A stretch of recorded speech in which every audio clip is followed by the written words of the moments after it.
Positive atheism Hindi channel प्रेक्षकों को स्वागत। आज के एपिसोड में एम.आई. राजस्वी जी से लिखी हुई भूदान यज्ञ के प्रमुख आचार्य श्री आचार्य विनोबा भावे जी की जीवन गाथा के बारे में और कुछ अंशों को बताना चाहता हूँ। इंटर की परीक्षा निकट आ गई थी और इस परीक्षा की विनायक ने खूब अच्छी तैयारी भी की थी, किंतु शिक्षा, परीक्षा आदि से उसका मन विरक्त होने लगा था। वे सोचने लगे कि जब मुझे कोई नौकरी नहीं करनी और कोई व्यापार व्यवसाय भी नहीं करना, तो इस प्रकार की शिक्षा प्राप्त करने का क्या औचित्य। यदि मैं इसी प्रकार निरंतर उच्च श्रेणी में परीक्षाएं पास करता गया और सर्टिफिकेट जमा करता गया तो एक दिन अवश्य ही सांसारिक मोह पाश में आबद्ध हो जाना पड़ेगा।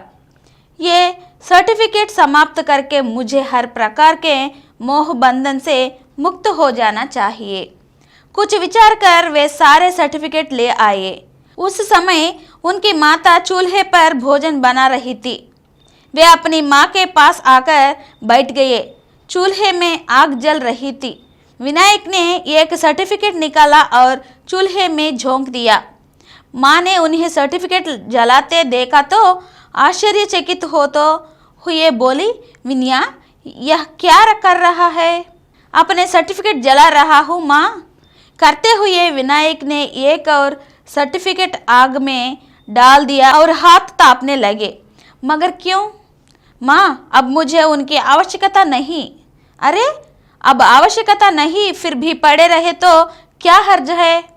माँ, पड़े रहने का अर्थ यही है कि भविष्य में कभी ना कभी इनका उपयोग किया जाए, जबकि मैं ऐसा नहीं चाहता। मैं हर प्रकार के बंधन से विमुक्त होकर समाज की सेवा करना चाहता हूँ। माता अपने बेटे के विचारों को अच्छी तरह जानती थी। उन्हें अनुभव होने लगा था कि उनका पुत्र अवश्य ही सामाजिक बंधन तोड़ना चाहता है। विनायक ने अपने माता पिता के सामने आजीवन ब्रह्मचर्य व्रत का पालन करने और शांति की खोज में निकलने की बात कही। यद्यपि माता पिता को उसने गहरा लगाव था, यद्यपि वे उनके किसी भी कार्य में बाधा डालना उचित नहीं समझते थे। उनका सोचता था कि विनायक भले ही कुछ भी करे, वह गलत कार्य कभी नहीं करेगा। इसी प्रकार जब विनायक ने एक एक करके अपने सारे सर्टिफिकेट जला डाले तो फिर भी माता ने उन्हें कुछ ना कहा। माता पिता ने विनायक की साधु प्रवृत्ति को बहुत पहले ही पहचान लिया था।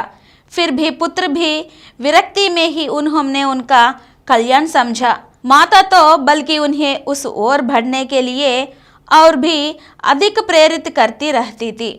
माता उन्हें गृहस्थाश्रम और ब्रह्मचर्य के बारे में अपने विचार प्रकट करते हुए प्रायः कहा करती थी, विनया, गृहस्थाश्रम को ठीक प्रकार से निभाने में केवल एक पीढ़ी का उद्धार होता है, लेकिन उत्तम ब्रह्मचर्य का पालन करने से 7 पीढ़ियों का उद्धार होता है।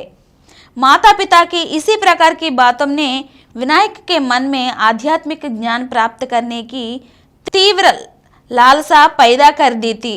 वे इंटर की परीक्षा भी नहीं देना चाहते थे, किंतु मित्रों ने उन्हें बहुत समझाया कि अच्छी समाज सेवा के लिए कम से कम बीए तो कर ही लेना चाहिए।